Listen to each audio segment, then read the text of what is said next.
One team will travel almost 13,000 kilometers. Another won't even travel 550. Same tournament, same rules. So how is that fair? Before a single ball is kicked, some teams are already losing. Not because they have worse players, not because they have a tougher group, but because of geography. And when you see the numbers, you'll understand why some fans think FIFA created one of the most unfair World Cups ever. Section 1, Extreme Travel Nightmares. Okay, let's dive into this, because the sheer, massive scale of the 2026 World Cup is turning travel into a totally brutal competitive factor. Just look at Cape Verde. They're based down in Tampa, Florida, right? Well, if they make a deep run, they are looking at an agonizing 12,866-kilometer coast-to-coast zigzag. It's literally a logistical nightmare for the players. Now, you might be thinking, well, surely the host nations are protected from all this madness. Yeah, think again. Let's look at co-host Canada, operating out of their base camp in Vancouver.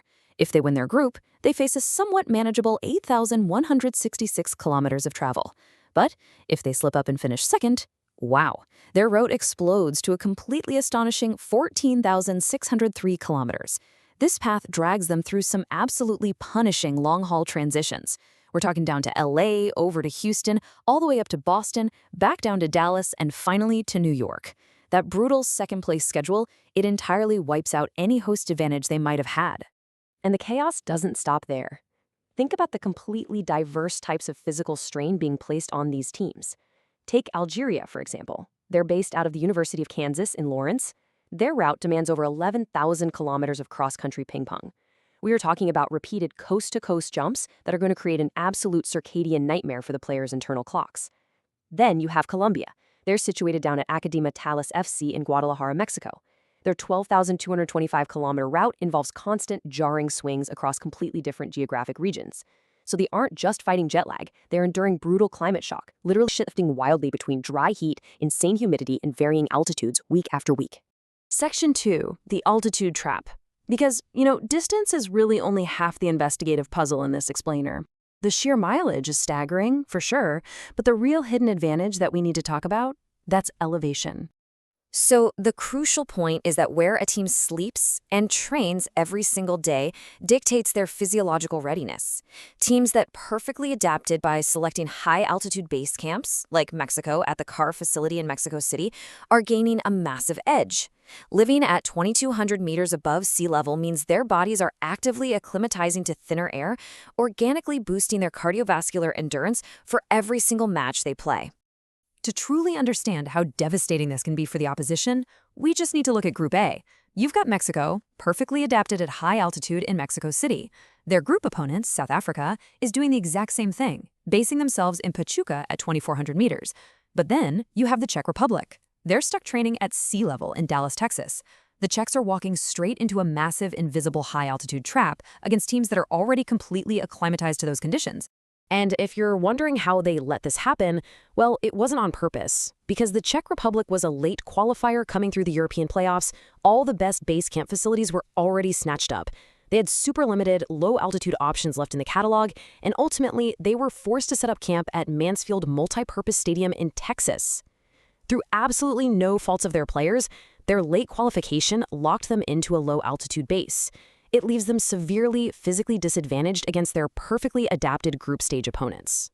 Section 3, the lucky ones. Let's move to and see how this builds, because it's time to shift our focus to the teams actually benefiting from this crazy geographic lottery.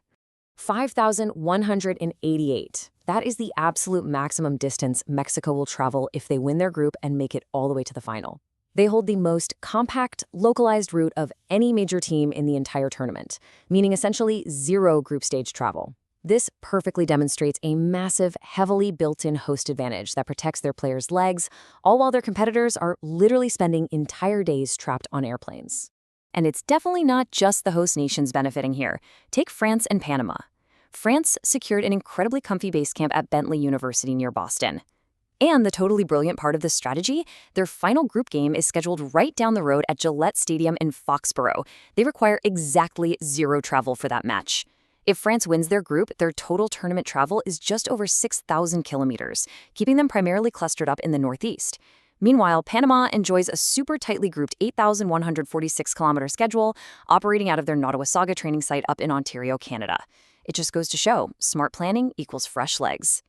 Now, what's really interesting about this slide is the staggering gap when we put all this data side by side.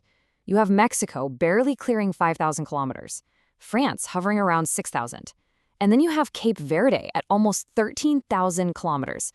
That is a 7,000-plus kilometer gap between the absolute best and worst travel schedules in the exact same tournament. And guys, that gap represents countless hours of lost sleep, missed recovery sessions, and just accumulating physical stress. When you really break down the logistics of the 2026 World Cup across a continent this huge, you quickly realize that the daily environment a squad inhabits is a very genuine competitive variable. The margin between advancing and going home won't just be decided by tactics on the pitch. With travel variations this extreme and stark differences in recovery infrastructure, daily logistics are going to dictate who lifts the trophy and whose legs just give out. Fatigue may truly be as decisive as form. Which teams got lucky and which teams got screwed?